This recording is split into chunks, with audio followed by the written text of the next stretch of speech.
আমরা পরম করুণাময় আল্লাহ তাআলার কাছে দোয়া চাইতে পারি যে এখন যে কন্ডিশনে আছেন ডাক্তারদের কাছ থেকে যা শুনলাম সম্ভাবনা খুব কম এইরকম অবস্থান থেকে আবার সুস্থ অবস্থায় ফেরত আসে, তবে সম্ভাবনা আছে, খুব কম কিন্তু সম্ভাবনা আছে।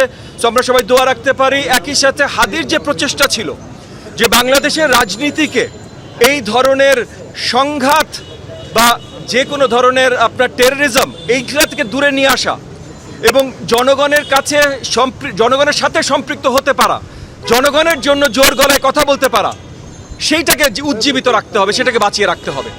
আমাদের কাছে পরিষ্কার যে হাদির উপরে যে আক্রমণ হয়েছে এটা পুরনো ফ্যাসিবাদের যে শক্তি ছিল তারা নতুন আরো অনেকের সাথে হয়তো মিলিত হয়েছে, হয়তো তাদের যে পেশি শক্তি ছিল, তাদের যে অর্থনৈতিক শক্তি ছিল সেগুলো তারা অপব্যবহার করছে।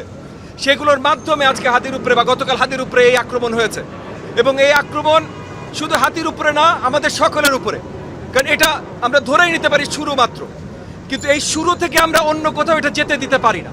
সরকারের অনেক বড় দায়িত্ব আছে, সরকারের দায়িত্ব ছিল হাদির উপরে যেন এই ধরনের আক্রমণ হতে না পারে।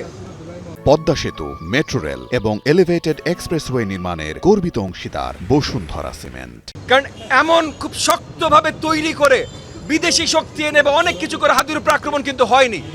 পরিচিত ফোর্সেসের মাধ্যমে, পরিচিত সন্ত্রাসীর মাধ্যমে এই ঘটনাটা ঘটানো হয়েছে। তো এইটা আসলে হয়তো আগে থেকেই বন্ধ করা যেতে পারত, কিন্তু আমাদের সরকার করে নাই।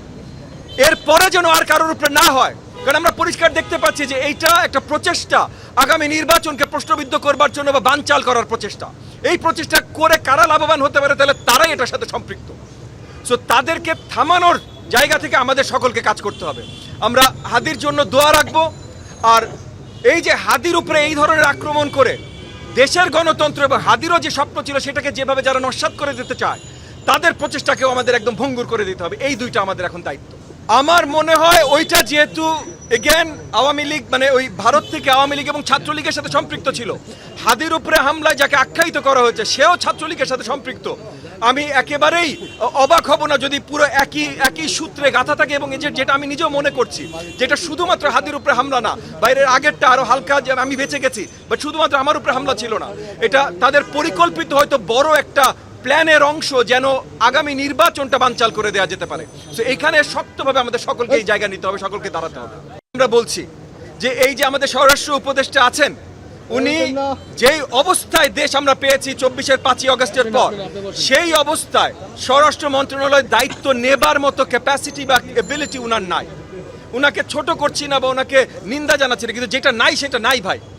এটা 12-14 মাস ধরে বলে আসছি আমরা সরকারকে, তারা শুনে নাই। আজকে হাদির উপরে যে আক্রমণটা হয়েছে এর থেকে মর্মান্তিক খুব কম জিনিস হতে পারে, কিন্তু গত 12-14 মাসে এর মর্মান্তিক আরো কিছু হয় নাই তা তো না, এটা নতুন না তো। সো আবার আরেক দিক দিয়ে আপনি যদি তাকান শুধুমাত্র স্বরাষ্ট্র উপদেষ্টা চেঞ্জ করেও হবে না, মানে ব্যবস্থাটাকে শক্তিশালী করতে হবে, পুলিশ বাহিনীকে শক্তিশালী করতে হবে। সেটা শক্তিশালী করার সময় এখন নাই, তাহলে আর্মিকে আরো আর্ম ফোর্সেসকে আরো শক্তিশালীভাবে মাঠে নামাতে হবে।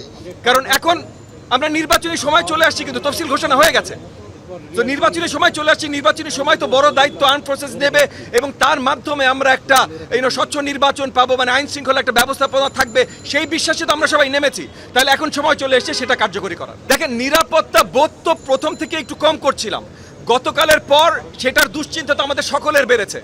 আমি নিজে তো মোহাম্মদপুর এলাকায় আছি, মানে সন্ত্রাসের জন্য সবচেয়ে বেশি পরিচিত যে এলাকা, আমি নিজে তো ওই এলাকায় আছি। এবং শুধু সেটা না ভাই, যে হাদির উপরে হামলাকারী যাকে এটা শনাক্ত করা হয়েছে সেও তো ওই এলাকার আদাওয়ারের।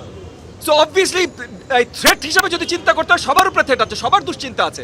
তো এই দুশ্চিন্তা ঠিক আছে, আমরা কেয়ারফুল থাকতে চেষ্টা করব, আমরা আমাদের সাপোর্টারদেরকে আরো সাথে রাখতে চেষ্টা করবো, অনেক কিছু করতে চেষ্টা করব, কিন্তু আলটিমেটলি আইন শৃঙ্খলার দায়িত্ব আছে তো ভাই। আমরা তো বন্দুক নিয়ে ঘুরবো না, অন্য কেউ যদি গুলি করে আমরা কি বন্দুক নিয়ে ঘুরবো? তাহলে তো যুদ্ধ শুরু হয়ে যাবে দেশে, এটা তো আমরা শুরু করতে পারি না। সো আইন শৃঙ্খলার জায়গা থেকে তাদেরকে বড়ভাবে দায়িত্ব নিতে হবে।